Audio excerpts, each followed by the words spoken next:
There we go, and we're live. So whilst everyone starts to join us, if anyone's watching, just let us know in the chat where you're from, and we give everyone a little minute to join us.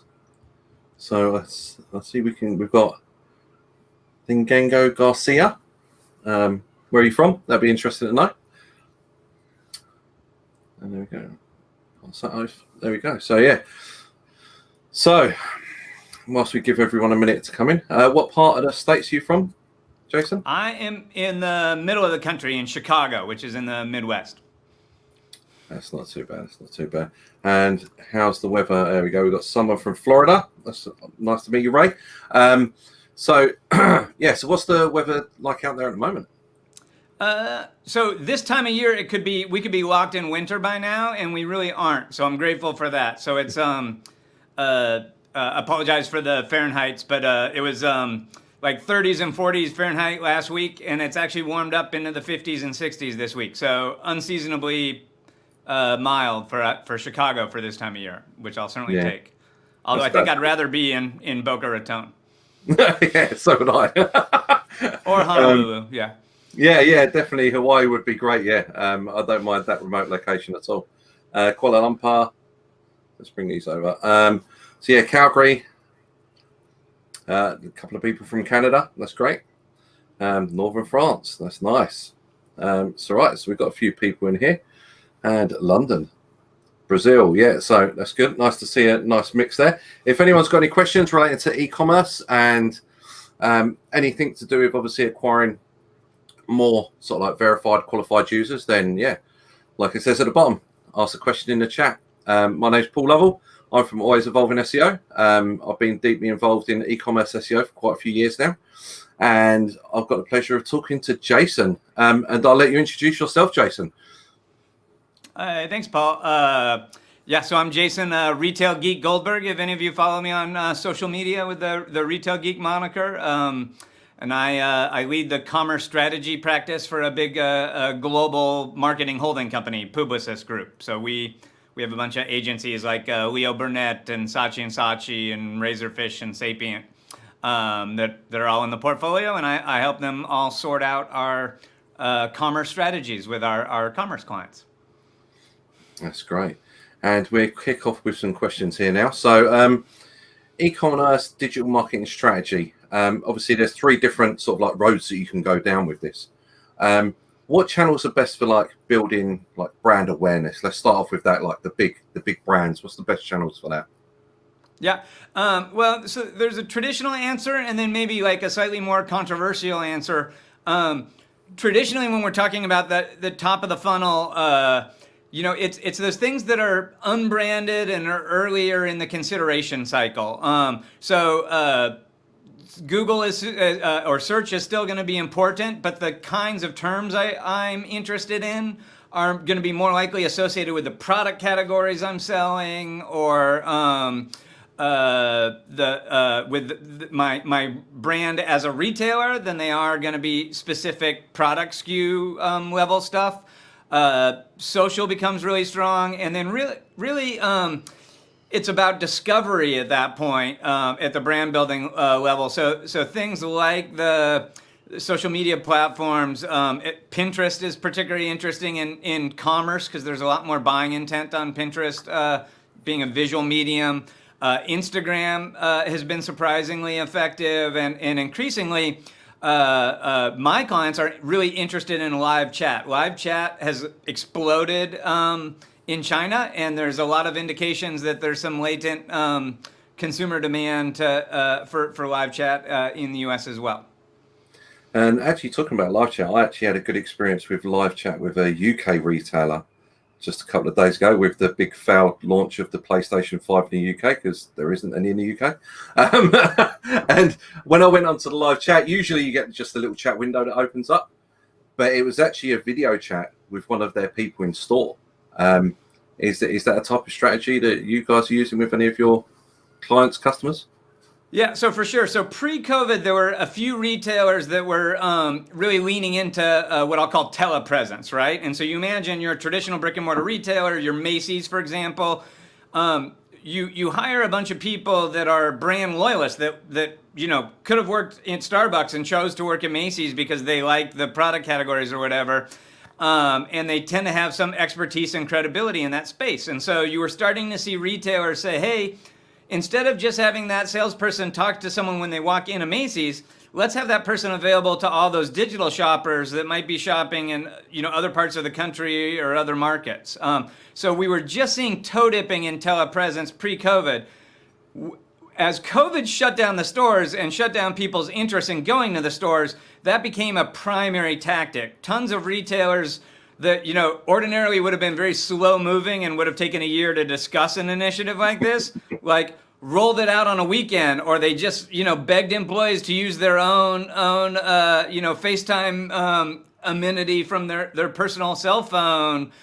We saw Louis Vuitton and Coach and Neiman Marcus all taking those sales assisted experiences from the showroom and making them available digital, and they're working really well. So there's the kind of COVID versions were done a lot with like what I like to call paper clips and chewing gum, like kind of fragile ad hoc solutions. Now you're seeing a lot of retailers trying to follow that up with much more robust, scalable platforms to do it better. Yeah, and that would make perfect sense, especially in the times that we're at now. So obviously that's brand awareness and how we can sort of like use those sort of strategies. Obviously, some of these e-commerce businesses also have like a lead generation side where there's a different part of the business that is more involved in lead generation. Have you got anything around strategies around that at all at that sort of level? I do, and it depends on how kind of broadly you define kind of lead generation. Like if lead generation is so one way to think of lead generation is net new customers that haven't shopped with me before, right? And so those obviously by definition primarily have to be outside your ecosystem. But if you're specifically interested in a commerce outcome, you're interested in a purchase, you're going to skew towards the vehicles that tend to have the highest buying intent, right? So this is less true than it used to be, but in general, people browsing their social feed on Facebook have less buying intent than someone that's looking up tabletop decoration ideas on Pinterest, right? So while they're both nominally social networks, there's more likely to be buying intent in the activities that tend to be most popular on Pinterest, for example. So you might start leaning into those off-site vehicles that have buying intent. So visual discovery being a key one, and so that's Instagram and Pinterest in North America at the moment.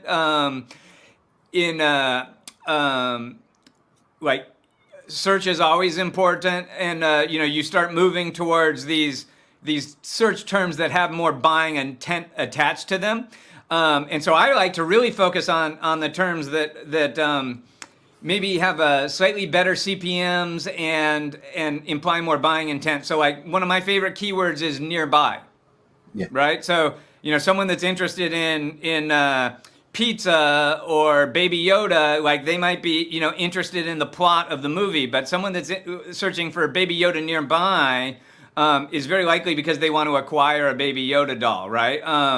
And so focusing on the local search index in this case, or just these terms that imply some acquisition intent feel really good. But then I would also say the most valuable source of leads that we all have are the customers that are already in our ecosystem, right? And often I hear marketers talk about like, well, if it's acquisition, it's got to be people I haven't already met. And the reality is you've met a ton of people that aren't active shop buyers of yours right now, right? And so often the best return can be to improve not your customer share, but your wallet share. So looking at your existing customer list and thinking about who's lapsed or where I have buying signals for a particular category, and frankly, to me, like optimizing that email marketing can be the most effective, best CPM vehicle for most commerce activities. That's it, yeah. And when you get into looking at your existing like customers, clients, users visiting your website properties, what's the best way you segmentate out? Because obviously all of the different platforms have their own, like Google Ads have got their like audience types, you know what I mean, or in market, and obviously Facebook has got their own version of it. So is there any of those specific tools that you lean towards that would give you a clearer idea of what your audience are? Because traditionally Google's AdWords audiences and demographics haven't historically been that good. They're probably much better now, but I mean, have you got any of those that you could like? Yeah. Well, so when you're talking about like, so in your own ecosystem, so when it's your own email list or visitors on your own website, there's a whole ecosystem of vendors that are actually quite good at segmentation and personalization. So the popular e-commerce platforms have some native capabilities. So if you're in Shopify or BigCommerce or Magento, there's some sort of precision marketing capabilities built in. But then there are all of these more commercial tools, Monetate, Dynamic Yield. I think there's a parent company called Kiba that owns a bunch of them, Certona, Rich Relevance, that are actually pretty good at segmenting visitors and segmenting email lists and generating the dynamic offers for those lists.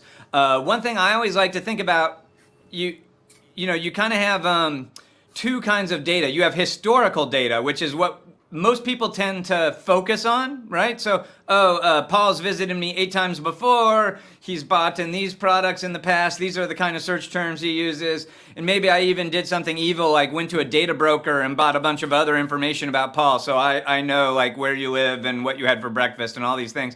And it's tempting to market based on all of those things. But the problem is, your interests and needs vary wildly depending on context, right? So I might have collected a lot of that data in winter, and you might be an avid skier. And so all that historic data might get me to talk to you about skiing, except for 2 inconvenient facts. You're not going skiing right now. And you just spent, thousands of pounds on ski equipment 3 months ago, right? And so you're not in market for ski stuff. And so sometimes all that rear view mirror data can be a little bit of false gold. People tend to weigh it too much and act on it too much when the majority of the time it yields not contextually relevant offers and experiences for customers. So I'm actually much more interested in the dynamic signals you've given me in the last 10 or 15 seconds about your intent. Like, if you landed on my website, I care a lot more what brought you to my website than I do your historical purchase behavior. Did you use my search engine or did you use my menu taxonomy? What categories did you click in that taxonomy? What was your dwell time before you clicked into a product tile? All of these implicit signals that are related to what you're in market for right now are way more likely to yield a contextually relevant offer and personalization from me. And all those tools I mentioned earlier are pretty good at leveraging all those signals. So I tend to like those real-time signals as much as possible. That's great. And where we're talking about like what the users are doing on site, so to say, like you're saying, you're more interested in what they're doing right now rather than their journey to get to your platform. What sort of tools or applications do you use for tracking the users on site? I mean, like we've got Hotjar, Lucky Orange, those types of site, and I think Clarity's just come out as well. Do you use any tools like that to track what the user's actually doing? Yeah, we do. I mean, a variety of tools, right? So basic web analytics, first of all, like is going to create session IDs for all those users, and a lot of the important attributes I'm interested in are going to go into that basic web analytics. So that's most commonly that's Google Analytics or Adobe Analytics, formerly Omniture. There's kind of newer, more niche version of commerce analytics packages. And those are the ones that I'm going to get, for the most part, quantitative data, right? Now, then there are other tools that track session behaviors on a much more granular level, right? So you mentioned Hotjar, ClickTail, again, now Google and Adobe have tools in this space. And those tools add more data to the collection, but what they also do is give me quantitative things. How far down a page did I scroll before clicking? What's the heat map of where my attention went on a page? And those kinds of analytics packages are harder to automate actions based on, but they're really insightful for learning about how customers are shopping your site and what their unmet needs are, right? So we use them to troubleshoot e-commerce experiences and like literally just find bugs in our site. They're quite useful for that. Yeah. Customer service departments use these session replay tools very extensively in troubleshooting.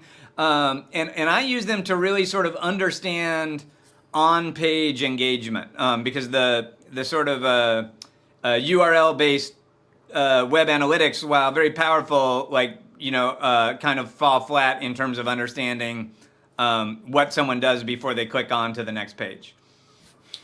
That's super.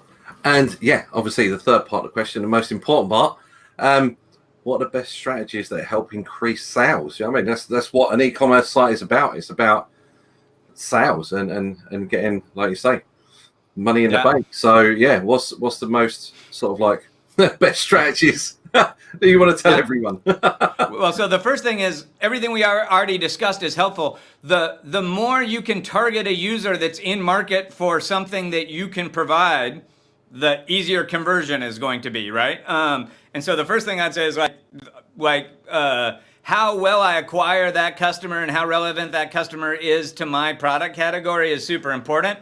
Once I've done that, though, the kind of things that have the biggest impact on conversion, they're not going to be a surprise to people. The price and the offer are super important. I wish I could say it wasn't, but it has a huge influence on conversion rate, right? And so that, in general, in our industry, causes this race to the bottom where we all sort of dynamically generate offers and they keep getting lower and lower to win the customer from each other. That's not necessarily a good business tactic, but it does work for conversion.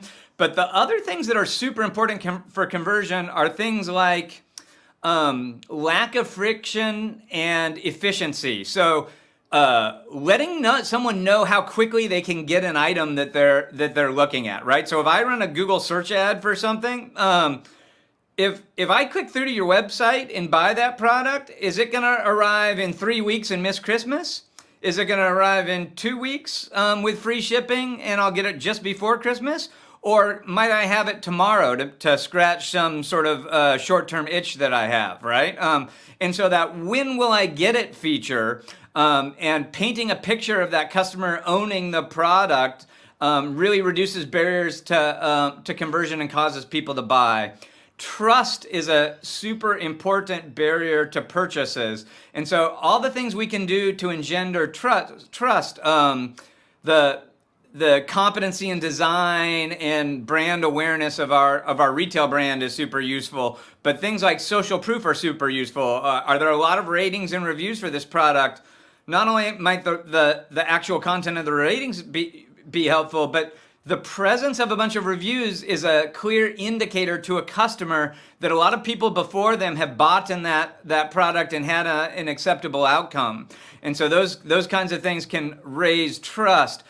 Good product photography is super important to establishing trust. So a lot of these kind of user experience best practices end up actually being conversion best practices as well. That's good. And I like the way that you touched on the subject of trust, because obviously that's becoming a bigger and bigger part of online marketing, SEO in general. You know, I mean, like part of SEO is EAT, expertise, authorityness, and trust. So when it comes to trust, because we know with e-commerce, people typically they start at one end of their journey and then they get more and more accurate with their queries that they're putting into Google once they've decided on what product or item it is that they're wanting to purchase. And then they start investigating into that product, the specifications, like you're saying, reviews, and stuff like that. Do you have any strategies for sort of like targeting that sort of like much later in the funnel user that's active on search engines and other platforms for those sort of like the reviews, the specifications, that trust side that you're on about? Yeah, so like increasingly, I can syndicate some of that content from my website to my ad creative, right? So I can I might literally badge the product tile that I put in a Google product listing ads with the average ratings that it has right now. If it's some categories are objective and ratings and reviews are super important. Like this TV has 4.5 stars. Some products are really subjective. If this is a Michael Kors handbag, there probably are very few women on this call that are interested in my opinion of the aesthetics of the Michael Kors handbag, because I have absolutely no style whatsoever, right? And so like an alternative to ratings and reviews for that style-based product might be user-generated content. It might be people that have uploaded their own photos of them with that Michael Kors bag onto Instagram or onto a TikTok, or made a video about it, or those kinds of things.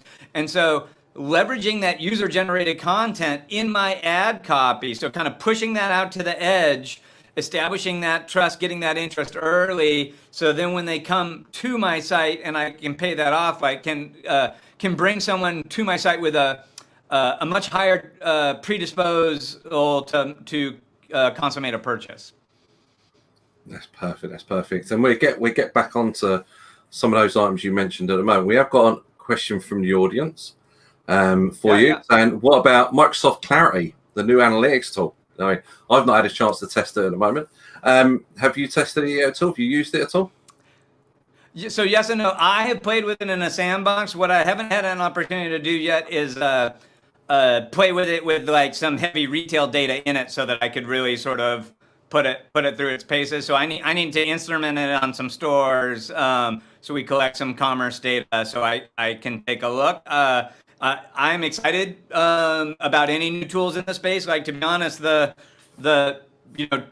tools in the space have gotten pretty good. They've gone kind of commodified, and there's not, I don't know, like they've been refined so much that you, in general, the legacy tools, you don't see them dramatically improving from quarter to quarter. So it's fun to see some new blood that might be thinking about it differently. That slightly afield, but like a issue with analytics tools. One thing that's increasingly important, all the SEO gurus on this call will know, is page performance and site performance, right? So increasingly we're worried about pages being fast and responsive. Google is using those signals more than they used to, although I would argue they still overhype how much they use those signals. But analytics tools are potentially a heavy impact on page performance. So one thing I don't like to do is instrument a site with too many redundant tools. So I would be careful about that. And I'm super interested, like all these JavaScript based tools, which I think Clarity still is a JavaScript based tool. I like to joke that the biggest lie in e-commerce is it's just one tag. It doesn't have any impact on performance, right? And all these JavaScripts that execute on our e-commerce pages really weight down our page and have all kinds of derogatory effects. So I'm actually most interested in analytics tools that do things like work on our weblogs and don't require JavaScript. To me, are super interesting as well. That's it, and it's good. It's good to bring up the weblogs. I love servlogs. We might get into that in a moment, but yeah, it's going very old school. It's going medieval. It's going medieval. Your picture's pixelating a bit there. I don't know if there's anything you've got open on your browser that might be slowing it down at all. But we jump into some more more questions, should I say? Obviously, we've gone through some different strategies for your brand, lead generation, sales. We've looked at some of the bits that we can do to understand the audience and sort of like help target those, like you're saying, in-market audiences. And for a lot of e-commerce sites that are serious about obviously making lots of sales, they're going to have a certain amount of paid traffic that they're acquiring. Obviously, there's many channels out there. Is there any sort of like that stand out to you as those sort of like top sort of like lines, sort of like almost like must-haves if you've got the budget. Yeah. So to me, it's hard to talk about individual channels. I mean, I will, but because the reality is they're super cost-effective, ROI favorable customers on all of these channels, and there's highly inefficient customers on all of these channels. So like in general, it's not the answer to the question how to best spend my marketing budget is not a mix of these channels, right? It's how you've set the dial on each channel. Like, so there is certainly cost-effective Facebook lookalikes for every e-commerce play out there. For one brand, it might be 1,000 customers that I can cost-effectively buy, and then the next 10 million customers after that are wildly economically inefficient. For another brand, there might be 1 million lookalikes I should be buying that have a great CPM. So that, you know, Facebook is a useful tool for paid acquisition for e-commerce. The key is to buy the eyeballs that are cost efficient and have a favorable ROI, and to not buy pour money into the unfavorable ones, right? And the more competitive category you're in, the more commoditized your category, the less likely Facebook is going to be the right place for you. Search engines and Google, they're not sexy, but it continues to be a good source for these things. But I always like to encourage people, I'm least interested in the general index. Like I'm most interested in that local index if I'm a brick and mortar store. Like there's way more cost effective traffic with much higher buying intent. Almost all result pages on Google are blended results. So if I can win that local SEO battle, I can do really well there. I'm increasingly interested in the video index. I'm increasingly interested in the image index on Google. So the product tiles that pop up from a Google image search, are like there's probably more cost-effective traffic to buy there than there is in a general product listing ad for Google. And then by far, anytime you ever do an ROI analysis, like the winner is going to be your list. Like the winner is going to be email. By far is the highest ROI source to go after for marketing. That's super. And then obviously we were talking before, obviously the webinar about some more of the sort of like unusual ways that you can purchase traffic, like Pinterest, Quora. We spoke about TikTok, for example. What's your experiences with them as far as like, it's always hard to say ROI and conversion because every brand's different in what messaging they're sending. So yeah, what experiences have you got of those platforms? It's tricky because I actually think I like to say they outpunch their weight, right? So I should just acknowledge the majority of analytics that we have in e-commerce are sort of broken, right? And so, still I have tons of clients that primarily rely on last click attribution. They're relying on these like cookies and sessions, which are, increasingly diminished. We have like all this multi-device behavior, multi-browser behavior, which, breaks all these analytics packages. I saw Chad and a couple of people in chat highlighting some of the deficiencies there. So you add all this up and there's a lot of obfuscation. And so like, frankly, in any traditional analytics package, if I look at how much traffic Pinterest brings to my e-commerce site, it doesn't look particularly favorable versus other channels. But I know because of a couple other reasons that's actually not true. That a lot of this is a misattribution problem, not a lack of efficacy problem, right?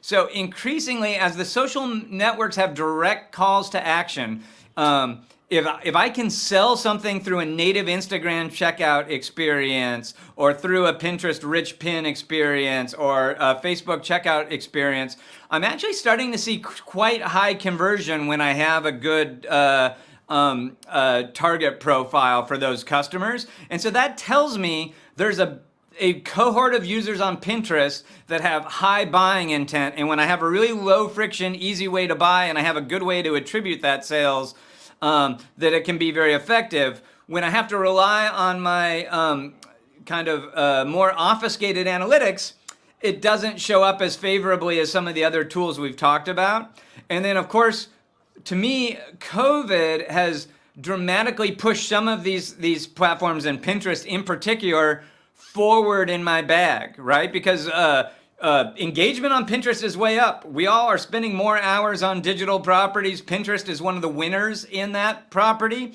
And the projects that people are doing on Pinterest are buying related projects, right? So the categories on Pinterest that have high buying intent, are exploding on Pinterest right now. So more so than ever, I would definitely be at the very least experimenting. If you're in a position to be in one of the pilots that can, test some direct calls to action and some native commerce experiences, that's really smart, because I can use the data from even if I only sell 6 models of shoes on Instagram checkout, and I have 5,000 listings on Instagram, I can use the conversion rate from those 6 SKUs to extrapolate the ROI benefit I'm getting from the other 5,000 shoes that don't have Instagram checkout, for example. So I can use sort of tactics like that. That's it. And it's great that you brought up, obviously, the current situation with the pandemic, because that was one of my questions, was going to be like, how is the pandemic changing it? And it's like you say, a lot more people are spending time online.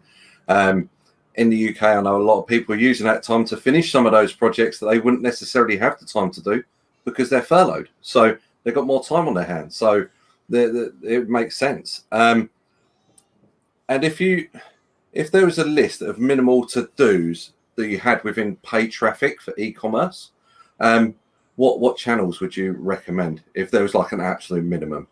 So if it was like, look, you really got to be doing X, Y, Z.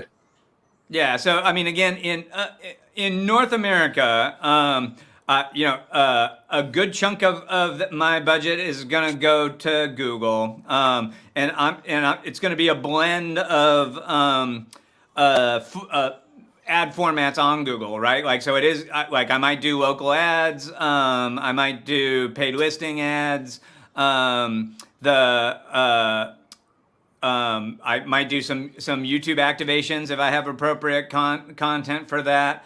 I am going to put a chunk of my budget into Facebook, although I'm going to be careful about that. Like in my experience, like Facebook is the platform that marketers tend to overspend on, and buy overpriced traffic. So I would be super careful, and I'm gonna for sure reserve a chunk of my budget for test and learn, right? And so those are gonna be the platforms that maybe don't show up as favorably in Google Analytics right now, but might be my most important tactics in the future, right? And so that's gonna be Pinterest and Instagram predominantly at the moment. If I have a category and I have content where I could do live demonstration, I would absolutely be doing a live streaming pilot right now. I might be doing something on TikTok or Twitch or whatever, makes sense for my product category.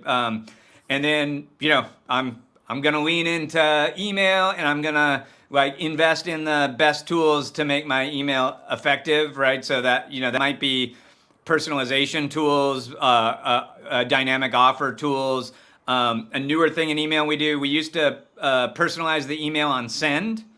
And what we're finding is those emails sit in users' inboxes for a long time, and they might get open 2 weeks after I sent it, and that promo code I included in that email has expired. So now we personalize email on open. So we dynamically, generate these emails from a server at the time of open and personalize them at time of open, and that generates a much better ROI. So those would all be in my must do list. It's boring. It's email, Google, Facebook. That's it. So it's interesting you say about the email where you're sort of dynamically adjusting that promo code, for example, on open. What sort of tools is it that you're using for that? So a lot of the latest ESPs now have a dynamic open tool. I think Monetate was one of the first tools out there to support that feature, but it's there are now native versions on a lot of the ESPs. So Mailchimp, Cheetah Mail, I don't know. They all have gotten acquired so many times and renamed. So now I think they're all now called Oracle, IBM, Microsoft is their name. Right? But yeah. That's good. And we have got a couple more questions.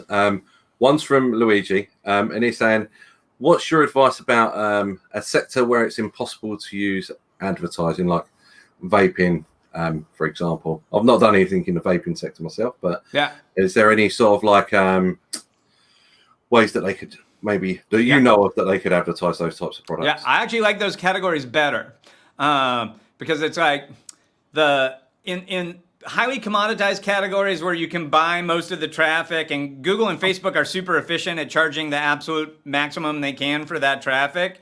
And so it's just brutal to be in one of these categories where you're getting, racing to the lowest possible margins. So a category where that dynamic isn't at play, and the more guerrilla marketer, the marketer that can squeeze that extra 10% out of their tactics or their content can get an outsized return, are actually like better and more favorable to me, right? So in a category like that, like one of the most effective tactics that I'm going to lean into in a variety of ways is in China what we would call key opinion leaders. Here we'd call it influencer marketing, right? And so the magic question is not what's the creative I can put out there that 1 million people will see and will all resonate to. Like the question is like, who are 1,000 influencers that each have an audience of 1,000 to 10,000 people that they influence, and how can I partner with them to promote my product, right? So that could be like an affiliate program, it could be a formal influencer program. It's going to be stuff like that, more so than the traditional kind of paid advertising vehicles, right? Like it might be user-generated content and getting happy users of my product to create content. Maybe I gamify that in some way, and then I have the rights to reuse that content in promotional vehicles or things like that. That's it. And I think one of the things that we need to clear up for everyone that's listening is, obviously, me and you both know what we're on about when we're talking about paid media and like listing ads and what that means in regards to like Google or Bing ads. When it comes down to when you mention listing ads, do you just want to sort of like just give the listeners a clear definition between what you would see as like Google ads, because they may think we're just talking about Google here when obviously we're not. So increasingly, and I apologize because the vernacular, the name of these inventory changes all the time. But like, and I think I might even be one generation old on my name, my nomenclature. But so there's a bunch of different ads I can buy, formats I can buy on Google, right? And in commerce, the ads that we like the most, the ads that tend to have the most effect, are ads that are tied to a particular product, right? And so we actually provide feeds to Google of the products we have for sale, and the metadata that generates that product into an ad, right? And so in Google's search listing, one of the tabs is called Google Shopping. It exclusively has products in it. No one's ever clicked on that tab, by the way. So it would be all the ads that would show up in that tab. And but those same product tiles also show up in blended search results, right? So when you those are those ads that are going to show up at the top of a search that tend to have a picture of a product and an offer, like you could buy this product at this price. And increasingly, Google has options to say, and buy it right on this search result page without even clicking through to my website, right? So use Google Pay and buy it right now. And so I call those Google product listings. I want to say Google's changed the name to like Google Shopping ad or something like that. They used to charge extra for submitting the feed. Like in the last 3 or 4 months, they've kind of evolved the market. So now you can submit a feed for all those products for free. You pay to boost visibility on the products that are most valuable to you to the top of search. But those kinds of ads that are tied to a specific product and actually are derived from your product feed database from your e-commerce site, from a green eye shade standpoint, tend to be the ones that work the best. That's it. And let's get to Chad's question here, because I know I've dealt with this a lot which is what's your advice for limiting lost Google Analytics data and Google Ads targeting due to the users not consenting to the cookies, obviously? Yeah. Well, so it's increasingly important that you establish a 1P relationship with the customers and give them some valuable amenities for authenticating on your site, right? So, like, cookies were always flawed, and they're now getting like significantly more flawed. So more than ever, I want you to have a registered account on my website, and I want you to be an authenticated user. And oh, by the way, if you are, I can throw a cookie on your browser. That's a first-party cookie, and that's not going away. So it preserves the cookie data. It actually if you implement Google Analytics properly, you can actually leverage that first-party cookie in Google Analytics. So it even makes your Google Analytics data more accurate. But increasingly, that's the alternative to these sort of anonymous cookies, and for sure to these third-party cookies in these systems, right? Is you have to give the user a reason to have an account with you, not just a cookie-based relationship. And so maybe that means it doubles their warranty if you buy with an account. Like most traditionally, we save your payment information to make it easier to buy from us in the future if you have an account. Maybe you're automatically a member of my affinity program and get points for each purchase towards a discount if you have an account, right? Like, I'm trying to find all these benefits to you having an account, and then I use your account credentials as a unique identifier rather than a very fragile cookie. That's it, yeah. And I know I've seen issues around. I mean, I call them ghost users. Yep. They're the ones that have clicked on your ad, but their browsers are automatically set up for their own privacy, obviously, to not allow the cookie. And how do you sort of like deal with that when you've got these users that obviously intentionally don't want their cookies to be stored anywhere? Yeah. So again, like the more of those users that opt into identifying themselves to me through some means other than a cookie, the better off I am. I can do other kinds of experiments on those anonymous users, right? And so, we sometimes do, like if you're a brick and mortar retailer, you sell online and in store, I might run some sweepstakes where, like, when you're in a store, I give you the opportunity to, give me your email address in exchange for winning something, and then I can use your email address to associate your in-store purchases with your online purchases. And I can get some idea of how that cohort behaved for the time I ran the sweepstakes, and then I can apply that to all the times when I'm not running the sweepstakes as kind of a surrogate for cookie-based data. We call that a panel-based test, right? So I'll pay to get more data about a segment of users, and I'll extrapolate that data I paid for to all the anonymous users. But like increasingly, I think the point is we can't trust business decisions that are dependent on those cookies, right? And that's why I'm talking about, like, in the very beginning, we talked about like the ROI that Google shows us is increasingly not accurate when we're comparing, the CPMs for Pinterest, Facebook, and Google on my e-commerce site. A lot of that is because of this cookie obfuscation. And so here's the trick. Don't make your budget decisions based on what Google's telling you, because it's based on inaccurate information. So increasingly we have to use less information, but more reliable information to make those decisions. That's super. And I know during this you've mentioned the fact of like brick and mortar businesses, and obviously we're talking about advertising online and then bringing those users in store.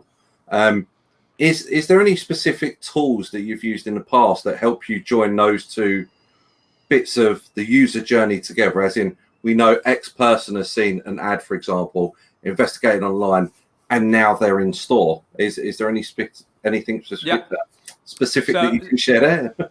Yeah, I mean, so the best ones are the ones where you get the customer to tell you, right? So, hey, you're buying something from my store. Would you like an e-receipt instead of a paper receipt for this purchase? If they say yes, I just attached all of their browsing behavior from my analytics package to that purchase event that happened in the store, right? And so think about the psychology of this. The normal way we've done that is we say, hey, will you get when you buy something in the store, the clerk goes, and can I get your email address to send you some spam? Right? And what do you think the answer is most often to that question? It's no, right? Or if it's yes, they give a fake email address, right? So deliverability on those like in-store collected emails that we can attribute back to your digital footprint are like horrible. If I ask the same question with different words, would you like me to email you a receipt? It's exactly the same question, right? Can I have your email address? But it's for a different benefit. I'm way more likely to get a yes, and I'm way more likely to get an accurate email address, right? So offering amenities to the in-store customer that cause them to opt in to telling you what their digital profile is in your store is the best way to do it. Now, if for some reason that doesn't work, or you can't do that, or don't want to do that, we can throw money at the problem, right? So there's still, even in the sort of privacy world, there are still data brokers that have credit card data, right? And so I can hash credit card numbers, and I can correlate, credit card purchases in the store with previous online purchases that I've collected via the credit card. So I can do things like that to match things up. It's more expensive, so I'd rather get the customer to opt in. But those things work. For some retailers, they do exit surveys, right? So a couple times a year in a handful of stores, I might literally put someone outside the store and ask questions like, did you browse my website? Are you a member, user of my mobile user? And I collect some data that gives me a kind of a profile of what my user base is and how their digital behavior corresponds to their in-store behavior. By the way, a lot of this is broken because of COVID, right? I wouldn't recommend coming up to people with an exit survey in COVID, but yeah. That's it. And I know when I was able to shop in store, if someone asked me if I wanted them to email me a receipt, I would say yeah, because I'm always losing them. So it's just easy, isn't it? So it's an easy opt-in, and yeah, I've fallen foul to that for a few retailers in the UK. So we have got some more questions from, and I hope I pronounce this right, Santango.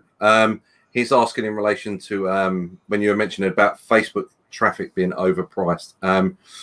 Do you think Facebook ads are kind of overrated nowadays? Well, so I'm kind of making a generality. Again, couple problems here, right? Like for 3 different products, the value of Facebook ads are going to be wildly different. So I have a real hard time like generalizing on this call. Like I know a lot of people that make millions of dollars a month on e-commerce, primarily fishing for customers on Facebook. So there are absolutely product categories and businesses where you can make a lot of money on Facebook. What I'm saying is that advertising networks, advertisers, right? They have an inventory of eyeballs that they're trying to sell to the highest bidder. And Google and Facebook are the best 2 sellers in the history of mankind. And best means that they charge the absolute most they possibly can for each eyeball, right? And so as an advertiser, you would like to buy ads from someone who's a bad salesperson and doesn't charge enough for their eyeballs, right? And so my point is, the more money you spend on Facebook, statistically, the more likely you are to overspend and buy eyeballs that aren't valuable enough to justify what you spent for them, right? Whereas on a platform that has less advertising activity and less optimization at the moment, like Pinterest, there are more values to be found. That being said, like there are smart marketers that find values on Facebook all the time. The key is to understand the value of each eyeball and the cost of each eyeball and make sure you don't overpay. And most of us think in terms of a transaction, which is, exactly the wrong way to do this, right? I have a $20 product. It costs me $10 to make. I spend $5 with Facebook, so I make $5 if you buy it. So that means I'm going to buy $1 million worth of ads because I make $5 on each sale, right? Like I just made $5 million. Well, no, because that millionth eyeball will cost a lot more than the thousandth eyeball. The value of those customers, if that customer that buys that first $20 product from you, if they buy another $20 product from you every 2 months for the next 24 months, you should have spent way more on the ad because their lifetime value was much higher and you only had to acquire them from Facebook once. If they're only going to buy something from you one time and the cost is going to get increasingly high as the volumes go up, I need to make very careful that I set a limit on my Facebook spending so that I don't buy those unprofitable eyeballs.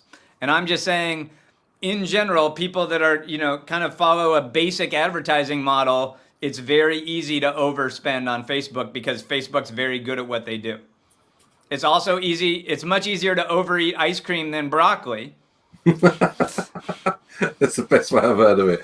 But yeah, again, with any sort of like ads or marketing you're coming down to, it all comes down to optimization as well, isn't it? It's like understanding what audiences and what demographics within those specific platforms are working well for you as well. So then that way you can have a slightly more optimized audience that you're targeting historically based off of the data once you've gotten it, compared to obviously a more broader reach for really sending that message out. So that's fine. I would just point out the overwhelming majority, it is still the first inning in digital marketing. So the overwhelming majority of digital ads suck, right? If you think about all the ads you've been exposed to in the last 6 months, I would guess more than 50% of them are for a product you just bought. Another percent are going to be for a product that's not relevant to you. Female products for a man, summer activity products in winter. There's so much irrelevancy in our digital marketing that if you can be the one advertiser that's 10% more relevant, you can make a lot of money. This inefficiency actually creates opportunities for us. Yeah, and I've worked on some projects myself where we actually integrate weather APIs into those ad platforms. For example, for an air conditioning company. So once it gets to a certain temperature in a certain region, we can just increase our bid modification based on that metric. And it's the same when it goes cold. You want to back off. Not a lot of people are looking for air conditioning when it's snowing. So I mean, there's other elements that you can integrate into that big set of data, so to say, to help target your audiences.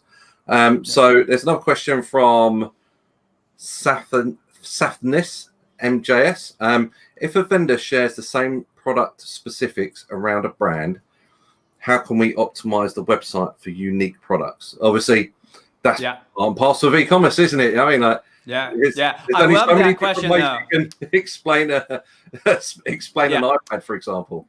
Yeah. So most often, retailers are middlemen, right? And this is tricky because on this webinar, there could be people that are making their own product that are selling them. There could be people that are selling other people's products. So there's a bunch of different scenarios. But the most common scenario is you're buying shoes from Nike and then you're reselling them to a consumer, right? And so if you're an authorized Nike reseller, Nike sends you a bunch of product information about the shoes. Or if you're a reseller of Coca-Cola, Coke sends you a bunch of information about the product. That's the manufacturer's product database that they're sharing with you, right?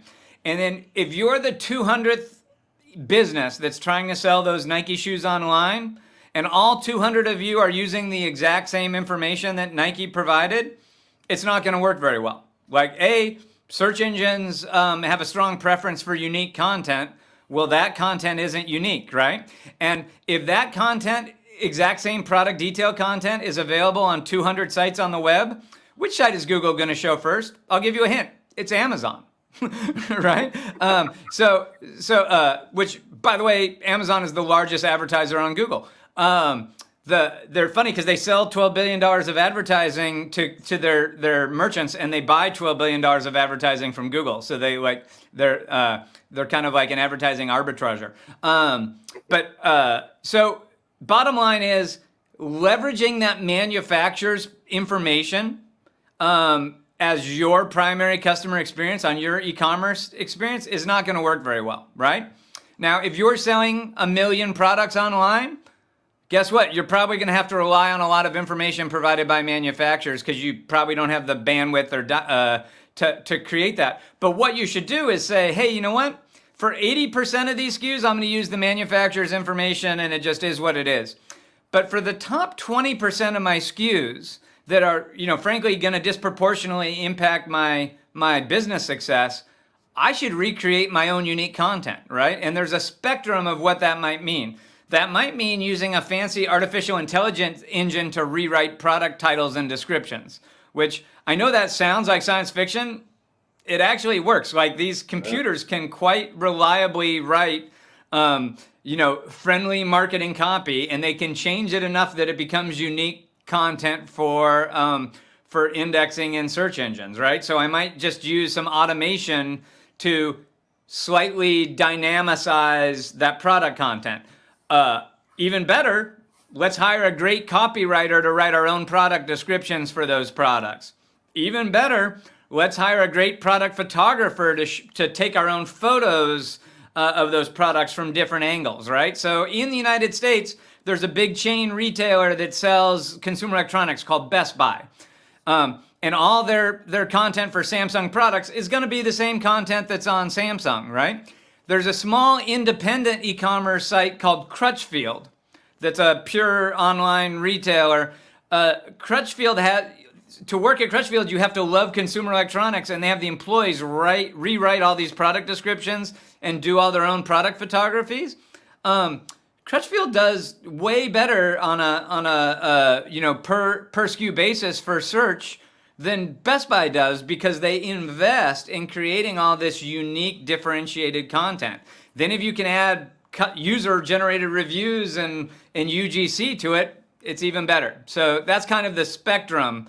But for sure, what you most want to do is have unique content, and even if you have to use automated tools to make that content unique, change the background on the manufacturer's pictures, change the order of the product titles, and change the wording for the product descriptions. That's helpful. Yeah, and I felt that pain. I worked at a place where we had 1.3 billion products, and it was painful. But yeah, like you're saying, I mean, like, images, I think, is one of those things, and image search is one of those things that's not really sort of like touched on a lot. The last data that I see from Google image search was that it was about 33% of market share was just within image search itself. And like you're saying, with the Google Merchant Center, those ads are now showing within there as well. So whilst Google's trying to create that Pinterest type, or should I say, Pinterest is trying to create that Google Images type experience, because Google Images was there first. Obviously, they're trying to monetize that as much as possible as well. So yeah, you've covered some really, really great topics. We've had some good interaction with the people in the chat here. If they want to follow up with you afterwards, what's the best way to reach out to you? So I'm heavily overexposed on the web.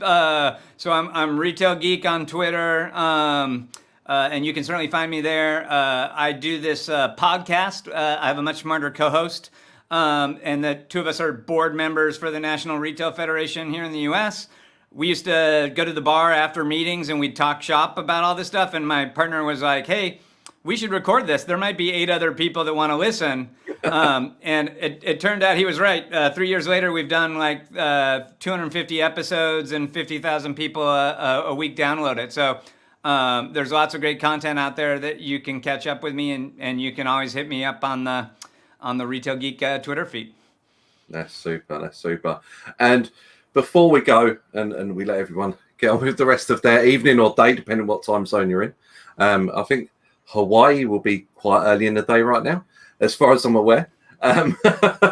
Is if there's any last bits that you can let the audience know that are those just 1 or 2 like real sort of golden nuggets, as I would call them, where as an e-commerce store, bricks and mortar, or whether it be online only, where they should be sort of like maybe looking to as we head into 2021. We're going into, obviously, Q4 is a big quarter for everyone. And then we start moving into Q1, where people can like sort of like start re-platforming or whatever it is that they want to do.